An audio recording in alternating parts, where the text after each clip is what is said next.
Ladies and gentlemen, this is just a quick video on the basics of an HPA rifle. This is my KJW M700 and it is HPA tapped. Now, HPA stands for high pressure air, and to run an HPA rifle you need an HPA rig. To start with, high pressure air runs through the bottom of magazines usually. You can see here a little bit of work will be needed because you do need to drill into one of the chambers inside a magazine. Now, HPA rigs are used for consistency. Green gas is notoriously inconsistent, especially in changing weather types, whereas high pressure air and CO2 are both extremely consistent together. High pressure air is usually the preferred option in airsoft rifles because CO2 actually can have issues from a cooldown effect. But in sniper rifles it's very uncommon because you need to be running about 10-20 rounds per second to be able to cool down CO2. So, the basics of the rig. You'll have an air source. Here I am using CO2 cartridges. These are 12 gram CO2 cartridges, and they run out of here. This item here pierces the cap. Now if you're running a tank you have one of these and this does the job for you. It just opens the tank up.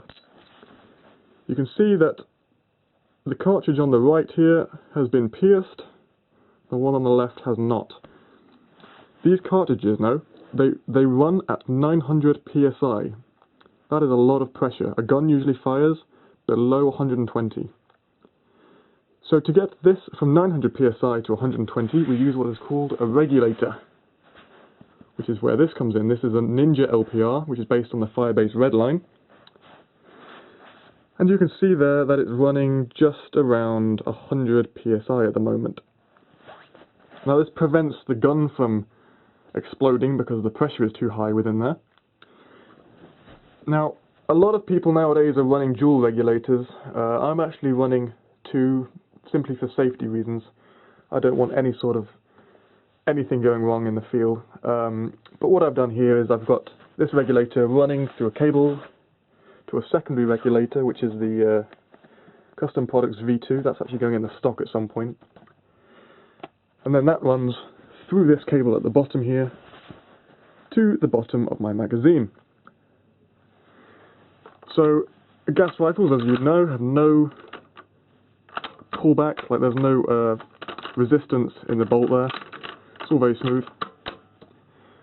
And when I pull the trigger you'll hear a nice little pop. Beautiful. Now, other things to take note of are other pressure sources. You've got this is CO2. Most people run HPA tanks. Now, HPA tanks come in different sizes, 13 cubic inches, 48, 60, but they actually run at 3000 psi, most of them, except the new super low pressure tanks. Now, a 3000 psi output will destroy most normal low pressure regulators. So then you usually use a tank regulator. You'll have the tank, on top of the tank, a little regulator that will go from 3000 psi down to hopefully around 500, 400, 500 to 900, anywhere below 900 psi, because that's what these can handle. Other things to take note of is most connections on airsoft rigs use eighth of an inch NPT connections. Rarely you'll come across quarter inch, which obviously, say, try and put them together, it's not going to work. They just slip right out. Useless. That I just showed you, by the way, was quick release. So instead of having to twist and twist and twist, these are air sealed, and then you pull that down and it'll pull out the release, which is what I have up here. Very useful for when you finish the game, you want to put your gun down but you're attached to an air rig, just unclip it, done. So what happens when you want to unclip your air rig but you've got lots of air left within the rig? You don't want to waste that, so that's where this little piece of kit comes in. This is called a slide stop, or a slide check, sorry. Now what this does is you'll have it connected to the air rig, and then you simply slide it from one side to the other, and it'll stop the air from going through it. Simple. Another quick note about these types of regulators. 2 new safety features on these. Number 1 is this pressure overflow output. So if this regulator is designed for about 120 psi, if the pressure going in or pressure coming out is over 160 psi, this will vent all of the excess pressure. It's just prevents any sort of safety, any sort of overflow. It's very safe, very useful. The second point is this. So this little cap is designed in such a way that when placed on there, you can tournament lock the regulator. So this is where you usually change the PSI output. You'd put an Allen key in there and twist it to the left to open up the valves and let more pressure through the gun, or twist it right to close the valves and the pressure will drop.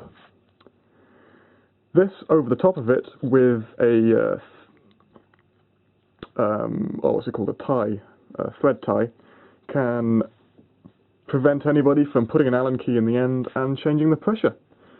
So once a tournament official has seen that it's locked and they've done it themselves, tied it around the end, sorted.